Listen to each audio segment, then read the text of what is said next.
दोस्तों, मैं आपका दोस्त ललित पटेल अपना इंडिया से आज के एपिसोड में आपका हार्दिक स्वागत और अभिनंदन करता हूं। क्या दोस्तों, एसडीएम ज्योति मौर्य अपने पद का निर्वहन ठीक से नहीं कर रही हैं? क्या एसडीएम ज्योति मौर्य पर लगे समस्त आरोपों की जांच उत्तर प्रदेश सरकार को स्वतः संज्ञान लेकर निष्पक्ष न्याय हित में करानी चाहिए? क्या होमगार्ड कमांडेंट मनीष दुबे को सजा दिलाने के लिए पीड़ित महिला होमगार्ड को न्यायालय के समक्ष जाना चाहिए? क्या आलोक मौर्य और एसडीएम ज्योति मौर्य के बीच अभी भी हस्तक्षेप कर रहे हैं? मनीष एपिसोड में हम आपसे बात करेंगे एसडीएम ज्योति मौर्य, उत्तर प्रदेश सरकार और मनीष दुबे के मामले में, और न्यायालय इसमें क्या हस्तक्षेप कर सकता है, पूरी चर्चा करेंगे। एसडीएम ज्योति मौर्य और मनीष दुबे का मामला पूरे भारत के अंदर मीडिया, सोशल मीडिया पे छाया रहा, जिसमें कई नई चीज़ें ऐसी बन के आई हैं जिसमें आम जनता कहीं ना कहीं न्याय चाहने की उम्मीद कर रही कि न्याय मिलना चाहिए हमें, लेकिन ये मामला बैकफुट पर गया धीरे धीरे। उसके बाद कहीं ना कहीं मैनेज कर लिया गया और ये मामला धीरे धीरे बंद जैसा कर दिया, जिससे आम आदमी अपने आप को ठगा हुआ महसूस कर रहा है। वो कह रहा है कि बड़े लोगों के खिलाफ कोई एक्शन नहीं होता है, इसके पीछे कारण क्या है, और आम आदमी अगर ऐसा ही कृत्य करे तो उसको बड़ी सज़ा मिलती है, और छोटे से छोटे अधिकारी उसको डराने धमकाने का काम करते हैं, यानी कि जेल बहुत जल्दी जाता है आदमी। लेकिन इन लोगों के खिलाफ इतने बड़े मामले थे। एक महिला होमगार्ड ने यौन शोषण का आरोप लगाया, वो भी होमगार्ड कमांडेंट में, अपने विभाग के अधिकारी पर। लेकिन जांच भी हुई, जांच में सत्यता पाई गई। जेल जाना तो बहुत बड़ी बात है, वो पद से नहीं हटाए गए आज तक। लोग ये बात जानना चाहते हैं। दूसरा, एसडीएम ज्योति मौर्य पर बहुत बड़े आरोप थे, भ्रष्टाचार के आरोप थे, अवैध धन वसूली के थे, और ये भी आरोप थे कि उनके अवैध प्रेम प्रसंग और अवैध संबंधों का मामला था। ये उनके पति ने आरोप लगाए थे ऐसे। लेकिन इसमें उत्तर प्रदेश सरकार ने क्या किया? सरकार को जनतंत्र है, यहाँ जनता की बात सुननी चाहिए। जनता ने ये बात उठाई भी थी, आवाज़ उठाई, लेकिन सरकार ने इस मामले को मैनेज कर लिया या ब्यूरोक्रेट्स ने मैनेज कर लिया? सरकार ने इसमें कोई एक्शन क्यों नहीं लिया? क्या सरकार स्वतः संज्ञान लेकर इस मामले की जांच निष्पक्ष कराकर दोषी खिलाफ कार्रवाई कर सकती थी? अगर ये नहीं कहते हम कि एसडीएम ज्योति मौर्य ही दोषी हैं, हो सकता है आलोक मौर्य ने जो एलिगेशन लगाए हैं वो गलत है, लेकिन जो एसडीएम ज्योति मौर्य के जवाब थे स्टार्टिंग में, वो कहीं ना कहीं संदेह पूर्ण थे। क्योंकि संदेह क्यों था उसमें? एसडीएम ज्योति मौर्य ने जो कहा कि मैं कानून लड़ाई लड़ रही हूँ, उन्होंने जो आलोक मौर्य पर ने आरोप लगाए थे एसडीएम ज्योति मौर्य पर, उनकी बातों का कोई जवाब नहीं दिया, बल्कि कहा हम न्यायालय में कहेंगे। तो इससे प्रतीत हुआ मनीष दुबे की एक बार एक आलोक मौर्य की मजाक बनाते हुए वीडियो वायरल हुआ था कि कम पढ़ा लिखा है, इसे पता नहीं है एसडीएम कैसे बनते हैं, कितनी परीक्षाएं होती, इस टाइप के उन्होंने कमेंट्स किए थे। इससे ये लगा कि जो आरोप आलोक मौर्य ने लगाए थे वो सत्य थे, यानी कि जो मीडिया के सामने उन्होंने जो अपने व्हाट्सएप चैट और वीडियोस जो दी थी वो सही थी। इसमें उत्तर प्रदेश सरकार को इन दोनों लोगों की कॉल डिटेल निकलवानी चाहिए थी।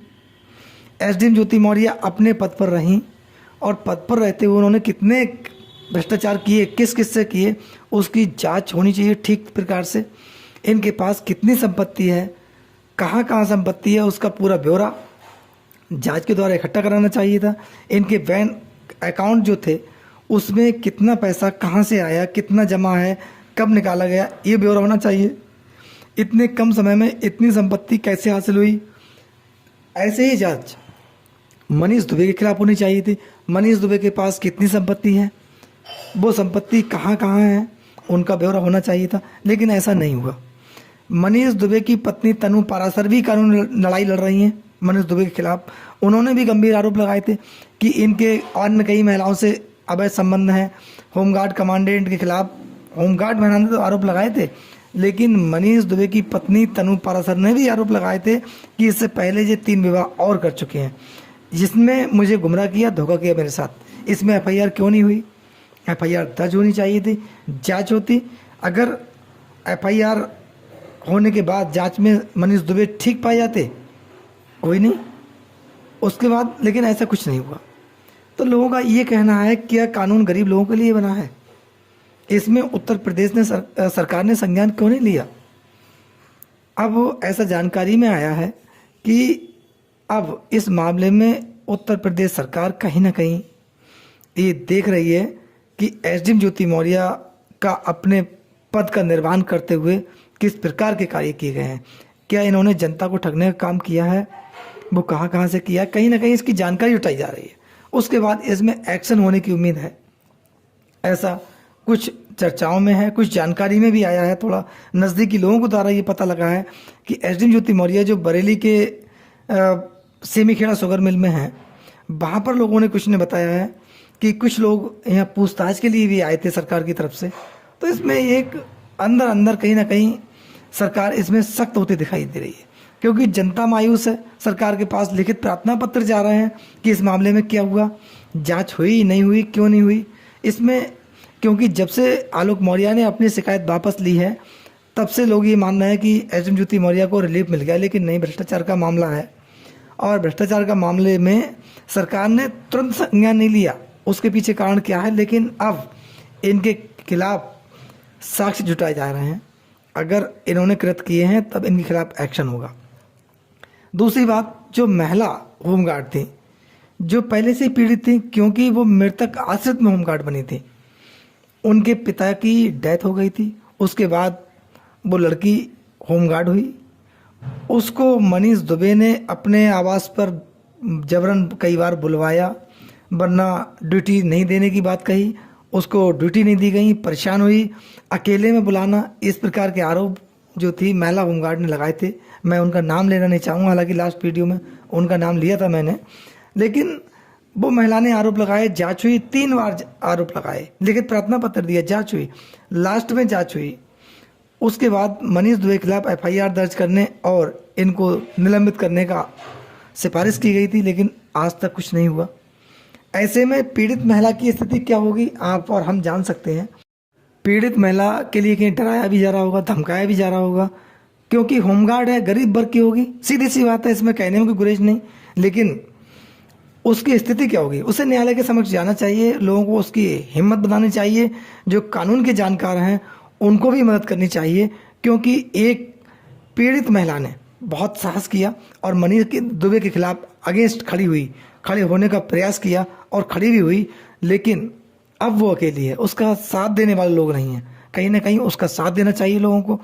तीसरी बात यह है कि अब आलोक मौर्य, एसडीएम ज्योति मौर्य एक हो सकते हैं, एक होने के कगार पर हैं, लेकिन एसडीएम ज्योति मौर्य के आरोप ऐसे हैं कि आलोक मौर्य को बिल्कुल भी पसंद नहीं करती हैं, और आज भी उनके निजी जीवन में मनीष दुबे का कहीं ना कहीं हस्तक्षेप है, और अच्छा खासा हस्तक्षेप है, क्योंकि वो भी ये चाहते हैं कि अब एसडीएम ज्योति मौर्य और आलोक मौर्य एक ना हो, इनके परिवार बनने के कगार पर नहीं जाए, और मनीष दुबे भी एसडीएम ज्योति मौर्य को अपने साथ रखने वो आज की स्थिति में तैयार नहीं है।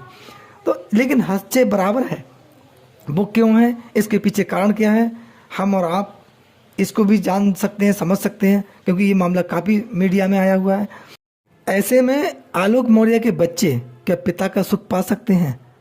मनीष दुबे के चलते पॉसिबल नहीं हो रहा है। इस प्रकरण में जांच हो और ठीक से दोषियों के खिलाफ कार्रवाई हो, चाहे उसमें दोषी मनीष दुबे, एसडीएम ज्योति मौर्य हो या फिर आलोक मौर्य हो, लेकिन सत्यता जनता के सामने आना चाहिए। दोस्तों, एक मामला और था, पाकिस्तान से आई अवैध तरीके से इंडिया में महिला सीमा हैदर का, जिसमें भी काफ़ी जांच हुई, पूछताछ हुई, लेकिन निष्कर्ष जनता के सामने नहीं आया। इसमें भी सरकार ने जनता को संतुष्ट नहीं किया। इस विषय पर भी हम आपसे नेक्स्ट वीडियो में चर्चा करेंगे। आप अपनी राय हमें ज़रूर दें। आपके प्यार और सहयोग के लिए आपका बहुत बहुत धन्यवाद। नमस्कार, जय हिंद, जय भारत।